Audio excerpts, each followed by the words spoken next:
Death and the Fuss. Louis Ferdinand Céline from Castle to Castle.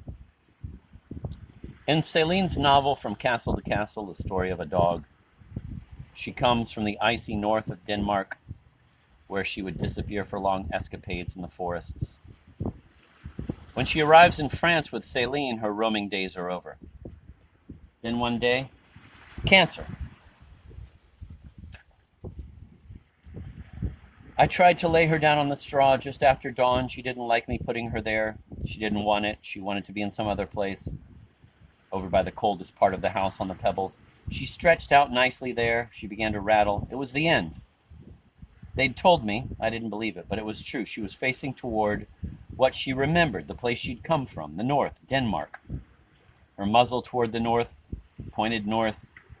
This very faithful dog, in a way, faithful to the forests where she used to run off, Corsor way up there, and faithful to her harsh life there. These Moudon woods here meant nothing to her. She died with 2, 3 small rattles. Oh, very discreet. No complaints. And in this really beautiful position, like in mid-leap in flight. But on her side, helpless, finished, nose toward her getaway forests. Up there where she came from, where she'd suffered. God knows. Oh, I've seen plenty of death throes here, there, everywhere, but by far nothing so beautiful, discreet, faithful. The trouble with men's death throes is all the fuss. Somehow man is always on stage, even the plainest men. Quote, the trouble with men's death throes is all the fuss, end of quote. What a line. And, quote, somehow man is always on stage, end of quote. Don't we all recall the ghoulish drama of those famous, quote, last words, end of quote, on the deathbed? That's how it is. Even in the throes of death, man is always on stage, and even, quote, the plainest, end of quote, of them, the least exhibitionist. Because it's not always the man himself who climbs on stage. If he doesn't do it, someone will put him there. That is his fate as a man. And that, quote, fuss, end of quote.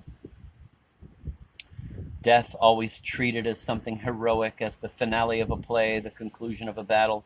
I read in a newspaper, in some city, thousands of red balloons are sent up in homage to people suffering or dead from AIDS. I ponder that in homage, in memory, fine, in remembrance.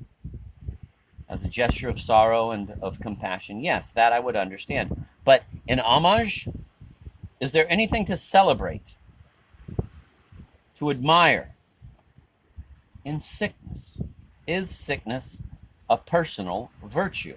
But that's the way things are, and Céline knew it. Quote, the trouble with men's death throes is all the fuss, end of quote.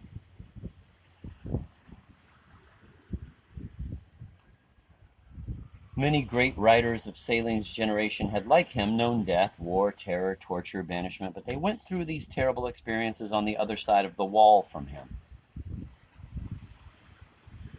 On the side of the just, of the future victors, or of victims haloed with injustices suffered. In short, on the glory side.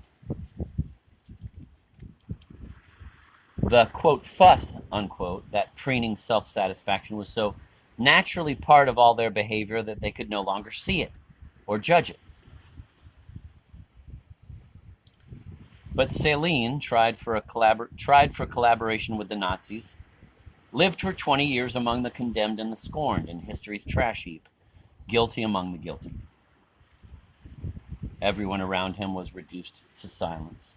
He alone gave voice to that extraordinary experience, the experience of a life utterly devoid of fuss.